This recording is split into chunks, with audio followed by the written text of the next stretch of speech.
Good morning, students. We have already discussed the topic, that is previous topic, that is functional organizational structure. Now we will do our next topic, that is divisional organizational structure.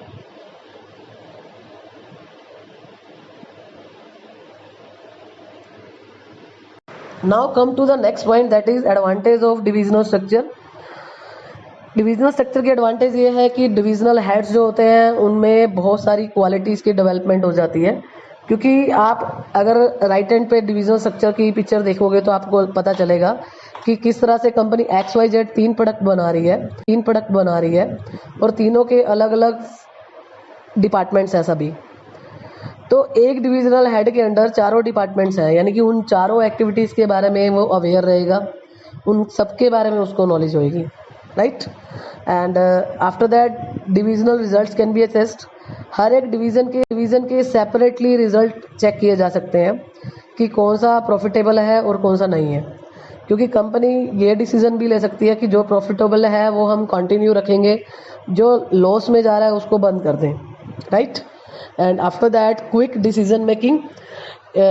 जब company individually separate division काम कर रहे हैं तो उस case में किसी भी चीज़ के बारे में अगर डिवीज़न लेना है तो वो इंडिपेंडेंटली ले सकते हैं, बाकी डिवीज़न से उनको कोई इम्पैक्ट नहीं पड़ेगा। And next one is easy expansion. For every product एक सेपरेट डिवीज़न ओपन की जाती है, और अगर कंपनी एक नया प्रोडक्ट लॉन्च भी करना चाहे तो वो इजीली लॉन्च कर लेती है, क्योंकि उसका बाकी ऑलरेडी जो प्रोडक्ट चल रहे हैं उस पर कोई इम्पैक्ट नहीं रहेगा। उसके लिए सारे डिपार्टमेंट्स नए बनेंगे जो भी नया प्रोडक्ट ऐड होगा, right. So these are the advantage. अगर हम बात करें डिसएडवांटेज की, सबसे पहला है कन्फ्लिक्ट बिटवीन डिविजनल हेड्स। जितने भी डिविजन्स हैं वो सभी अपने आप को बेटर शो करने की कोशिश करेंगे और मैक्सिमम रिसोर्सेज लेने की कोशिश करेंगे ताकि अपने डिमांड्स को पूरी कर पाएँ, राइट। तो उस केस में सारे जो डिविजनल हेड्स होंगे उन कन्फ्लिक्ट्स होने के चांसेस ज़्यादा हैं। And second one is duplicacy of function. सारा ऑर्गेनाइजेशन डिवीज़न के बेस पे डिवाइडेड है और हर एक डिवीज़न के सारे डिपार्टमेंट अलग अलग है। आप इसका मतलब आप ये लगा लो, अगर 4 प्रोडक्ट है तो 4 ही मैन्युफैक्चरिंग डिपार्टमेंट है, 4 ही फाइनेंस डिपार्टमेंट है, 4 मार्केटिंग डिपार्टमेंट है, यानी कि आप ये कह सकते हो कि एक ही फंक्शन को परफॉर्म करने के लिए फर्दर बहुत सारे डिपार्टमेंट बने हुए हैं, यानी कि डुप्लीकेसी है उसकी। तो उसकी वजह से बिजनेस का अननेसेसरी एक्सपेंस बढ़ जाता है। And next is selfish attitude. हर एक डिवीज़न ये कोशिश करती है कि मैं अपनी परफॉर्मेंस को बेटर शो करूं, तो ऐसा करने में जब उनका सेल्फिश एटीट्यूड होता है तो वो बिजनेस के ऑल ओवर बेनिफिट को इग्नोर कर देते हैं, वो अपने डिविजनल ऑब्जेक्टिव्स में ज़्यादा। Now come to the point, what is the difference between functional and divisional structure. Basically देखा जाए तो फंक्शनल स्ट्रक्चर वो स्ट्रक्चर है जिसमें ऑर्गेनाइजेशन को basically on the basis of function जो है डिफरेंट डिपार्टमेंट्स में डिवाइड कर दिया जाता है, और जो डिविजनल स्ट्रक्चर है उसमें हम बिजनेस को बेसिकली डिफरेंट प्रोडक्ट के बेस पे हम डिवाइड करते हैं। फंक्शनल स्ट्रक्चर में हमेशा एक ही प्रोडक्ट होगा, और लेकिन डिविजनल स्ट्रक्चर में एक से ज़्यादा प्रोडक्ट होंगे। फंक्शनल स्ट्रक्चर में जो भी एम्प्लॉय होगा वो सिर्फ टोटल वर्क का एक पर्टिकुलर पार्ट ही परफॉर्म कर रहा होगा जिसमें वो स्पेशलिस्ट होगा, उसको कंप्लीट जॉब की नॉलेज नहीं होगी। लेकिन डिविजनल स्ट्रक्चर में एक डिविजनल हेड सभी एक्टिविटीज़ के बारे में अवेयर होता है, यानी कि उसको सारी चीज़ों की नॉलेज होती है। वो बहुत सी एक्टिविटीज़ में वो पूरे प्रोडक्ट के बारे में स्पेशलिस्ट होता है। तो वहाँ पर आप ये कह सकते हो जो डिविजनल हेड्स होते हैं उनमें डेवलपमेंट के चांसेस ज़्यादा होते हैं। फंक्शनल स्ट्रक्चर में किसी की रिस्पॉन्सिबिलिटी फिक्स करना ईजी नहीं है, क्योंकि वहाँ पर डिपार्टमेंट में जो है मुश्किल हो जाता है कि किसकी रिस्पॉन्सिबिलिटी फिक्स की जाए। लेकिन डिवीजनल के केस में हर एक डिवीज़न की सेपरेट रिस्पॉन्सिबिलिटी फिक्स करके उसकी परफॉर्मेंस को चेक कर सकते हैं। और अगर कॉस्ट के पॉइंट ऑफ व्यू से देखें तो फंक्शनल स्ट्रक्चर कंपैरेटिवली इकोनॉमिकल है क्योंकि यहाँ पर कोई डुप्लीकेशन नहीं होता, यानी कि एक चीज़ का एक ही डिपार्टमेंट होगा। और डिविजनल कंपैरेटिवली कॉस्टली है क्योंकि यहाँ पर बहुत से डिपार्टमेंट डुप्लीकेट, यानी कि बहुत सारे एक ही डिपार्टमेंट के नाम से, लाइक हर एक प्रोडक्ट के अलग अलग डिपार्टमेंट है, तो उसकी वजह से एम्प्लॉयज़ भी ज़्यादा होंगे तो उनकी सैलरी भी ज़्यादा होगी, तो बिजनेस की कॉस्ट बढ़ेगी। So these are the basic difference between functional and divisional structure. Now come to the point, what is the difference between functional and divisional structure. Basically देखा जाए तो फंक्शनल स्ट्रक्चर वो स्ट्रक्चर है जिसमें organisation को basically on the basis of function जो है different departments में डिवाइड कर दिया जाता है, और जो डिविजनल स्ट्रक्चर है उसमें हम बिजनेस को बेसिकली डिफरेंट प्रोडक्ट के बेस पे हम डिवाइड करते हैं। फंक्शनल स्ट्रक्चर में हमेशा एक ही प्रोडक्ट होगा, और लेकिन डिविजनल स्ट्रक्चर में एक से ज़्यादा प्रोडक्ट होंगे। फंक्शनल स्ट्रक्चर में जो भी एम्प्लॉय होगा वो सिर्फ टोटल वर्क का एक पर्टिकुलर पार्ट ही परफॉर्म कर रहा होगा जिसमें वो स्पेशलिस्ट होगा, उसको कंप्लीट जॉब की नॉलेज नहीं होगी।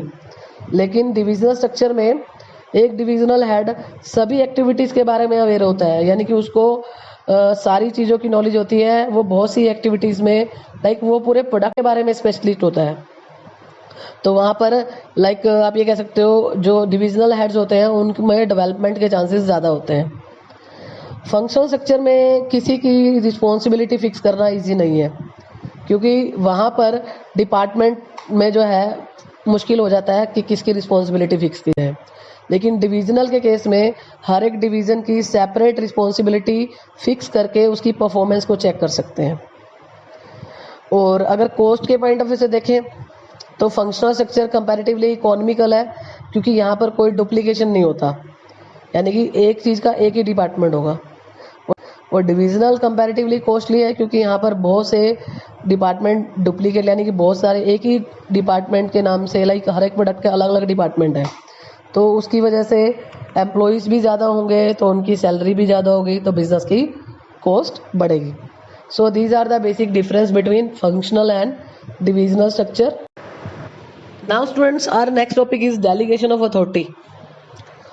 डेलीगेशन ऑफ अथॉरिटी मीन्स एक ऐसी प्रोसेस है जिसमें आप क्या करते हो, अपने एक सीनियर अपने सबऑर्डिनेट को कोई जॉब असाइन करेगा जिससे उसकी रिस्पॉन्सिबिलिटी रेज होगी, और उसको कंप्लीट करने के लिए रिक्वायर्ड अथॉरिटी देगा, और उसकी एक अकाउंटेबिलिटी फिक्स करेगा, यानी कि उसको ये भी बताएगा कि उसको किसको उसने अपने रिपोर्ट देनी है, आंसर देना है जॉब के लिए, right.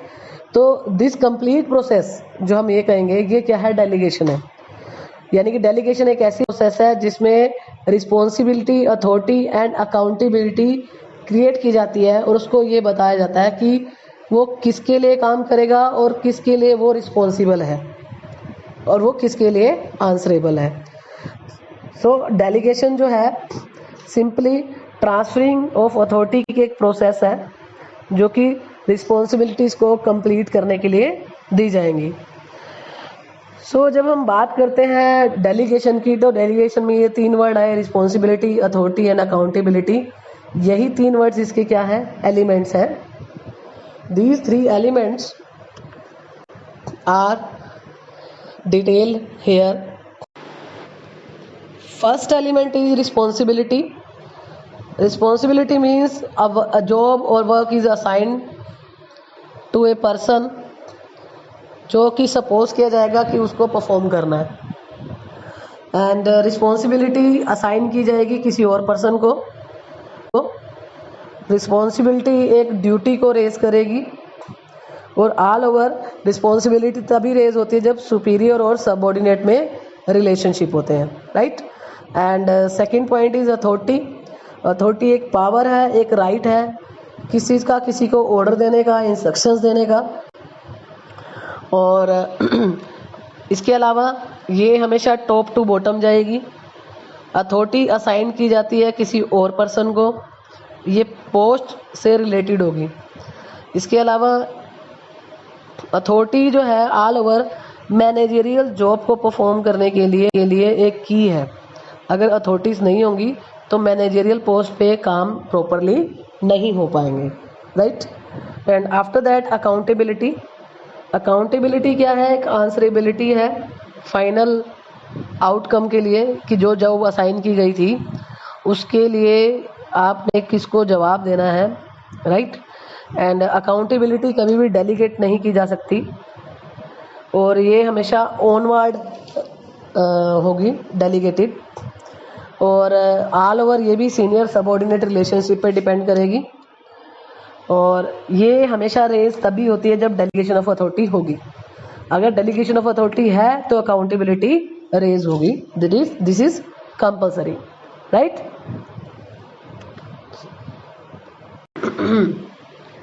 Now students, come to the next point, that is whether it is possible accountability can be delegated.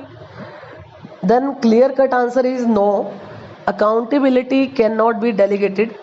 Authority can be delegated and